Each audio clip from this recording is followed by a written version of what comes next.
Still in the US, and the government shutdown has now entered day 36, making it the longest shutdown in American history. Millions of US residents are without food stamp benefits as the government prepares for further economic challenges. Donald Trump told Republican senators the shutdown must end. It's time for Republicans to do what they have to do, and that's terminate the filibuster. It's the only way you can do it. And if you don't terminate the filibuster, you'll be in bad shape. We won't pass any legislation. There'll be no legislation passed for 3.25. We have 3.25 years, so that's a long time. Nearly 1.5 million federal employees are still yet to be paid. Investors say they're being left in the dark from stalled government data, which is due to be released.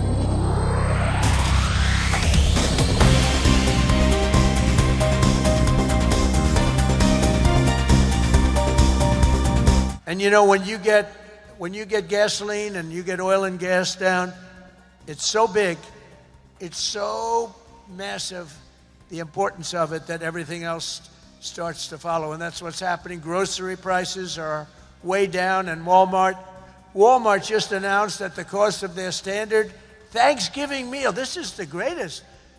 They're greatest, they're wonderful.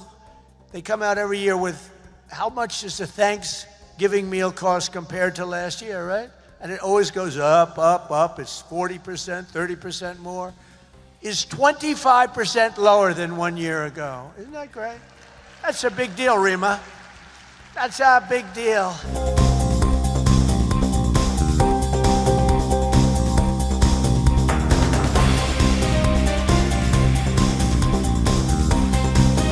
And so the big point of his speech today at the American Business Forum in Miami, Florida, was to mark 1 year since he was re-elected, since he won his second term. So that's happening in Miami. But then this is happening in Washington, D.C., where protesters have obviously turned out to protest against the Trump administration. So an interesting picture.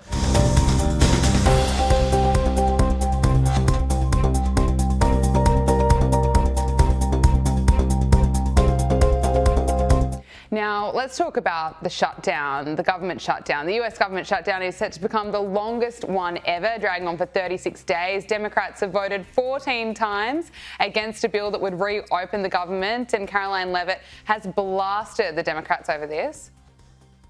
The administration is encouraging Democrats to reopen the federal government so this chaos and disruption to our air traffic control system in the United States of America stops. It is ridiculous that we have even gotten to this place and that the Democrats have continued to shut down the government with 35 days, our air traffic controllers continuing to work unpaid, every single major airline in our country coming out and begging the Democrats to please reopen the government.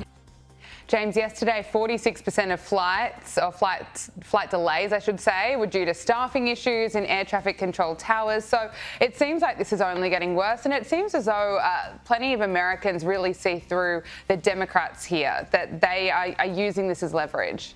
Yeah, the polling is showing that the Democrats aren't doing well out of this issue. You know, traditionally Democrats have shut down the government and they've used it as a way to say, oh, look at these terrible Republicans. This time they've done it, and the polls actually are showing it's worse for the Democrats than it is for the Republicans. And that's really interesting because it shows that their messaging just simply isn't landing.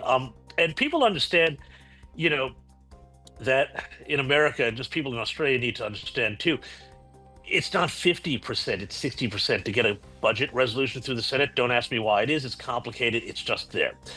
So even though the Republicans have a bare majority in the Senate, they can't pass a spending bill without help of the Democrats. And they're the ones completely holding this up.